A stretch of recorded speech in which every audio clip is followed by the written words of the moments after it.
So this is the first test for my Daredevil helmet. Now, the way this works, it's pretty simple. What I've done is I've taken an rplidar, I've mounted it to a bike helmet, and I've attached it to a Raspberry Pi with an audio output. Now, say an object is approaching the user from the rear. The way this would be conveyed to the user is via sound. What they would hear is a sound that sounds like it's coming from behind via the use of Python's OpenAL 3D audio at a very specific frequency. And if, say, another object was approaching from the right, the object would again sound like if it was coming from the right of the user and be at a different frequency. Every single angle around the LiDAR has a different frequency. So you can imagine if you did this for every object in a room. So right now, if the right LiDAR was on, it would constantly scanning this environment. The user would hear a lot of sound coming from this direction since there's a wall very close there.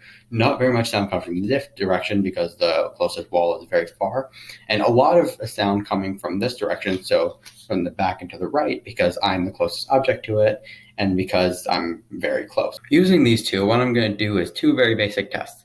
One where my roommate is going to be standing right in front of me and me holding the helmet in my hand just to have it at a more chest level. I'm going to be tracking the closest object, which would be him, and me trying to constantly face him, so following him around.